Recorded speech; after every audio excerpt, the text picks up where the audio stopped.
ಯಾರು ಇವರೆಲ್ಲ ಮತ್ತು ಕತ್ತಿ ಹಿಡ್ಕೊಂಡು ಈ ಕಡೆನೆ ಓಡ್ ಬರ್ತಾವ್ರೆ. ಅಯ್ಯೋ ಈ ನನ್ ಮಕ್ಳು ಮತ್ತೆ ಶುರು ಮಾಡಿದ್ರಯ್ಯ. ಜಾತಿ ಧರ್ಮ ಭಾಷೆ ಅನ್ಕೊಂಡು ಹೊಡ್ದಾಡಿ ಸಾಯ್ತಾ ಇರ್ತಾರೆ ನನ್ನ ಮಕ್ಳ. ಏನಿಲ್ಲ ನನ್ ಕಡೆನೆ ಓಡ್ ಬರ್ತಾವ್ರೆ. ಹಳಿ ಸೇಡ ಯಾರಿರ್ಬೋದು? ನಾನು ಬುಡ್ಬುಡಿಕೆ ಮೇಲೆ ಆಣೆ ಮಾಡಿ ಹೇಳ್ತೀನಿ, ನಮ್ಮ ಊರವ್ರು ಕರ್ಕೊಂಡ್ಬಂದು ನಿನ್ಗೊಂದು ಗತಿ ಕಾಣಿಸ್ತಿಲ್ಲ, ನಾನು ಬುಡ್ಬುಡಿಕೆ ರುದ್ರನೇ ಅಲ್ಲ. ಇದ ವಿಷಯ. ಅಯ್ಯಯ್ಯೋ ಬುಡ್ಬುಡಿಕೆ ಅವ್ನು ಇಟ್ನಲ್ಲಪ್ಪ ಬಗ್ನಿ ಊಟ ರಂಗಣ. ನಿನ್ ಗುಳಿಗಲ್ಲ ಇಲ್ಲ, ಓಡೋಬಿಡು.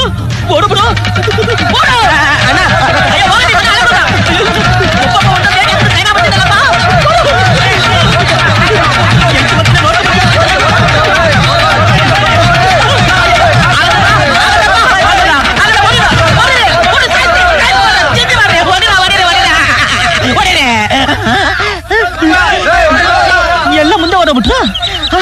ಮಿಕಾ ನಾನಲ್ವಾ? ಅಯ್ಯೋ ಪಾಪಿಗಳ, ರಣ ಹತ್ರ ಓಡ್ಸ್ಕೊಂಡ್ ಬಂದ್ರಲ್ರು. ಜೀವನದಲ್ಲಿ ನನ್ನ ಮೇಲೆ ನನಗೆ ಚಿಕಿತ್ಸೆ ಬರುತ್ತರ ಮಾಡ್ಬಿಟ್ರಲ್ರು ಪಾಪಿಗಳ. ಯಾರು ನೋಡಿಲ್ಲ. ನನ್ನ ವಿಷಯ ನನ್ನ ಮಕ್ಳು ಗೊತ್ತು, ಅದಕ್ಕೆ ಓಡೋಗ್ಬಿಟ್ರು. ಇದು ತೊಲೆ ಹಾಕೊಂಡ್ರಲ್ಲೇ ತೊಲೆ ಅದಕ್ಕೆ ಓಡೋಗ್ಬಿಟ್ರು. ನನ್ ಚಪ್ಪಲಿ ಹೇಳ್ಬಿಟ್ಟೆ. ಅದು ಎಷ್ಟು ಕಿಲೋಮೀಟರ್ ಇಂದ ಬಿದ್ದೋಗಿದ್ಯೋ?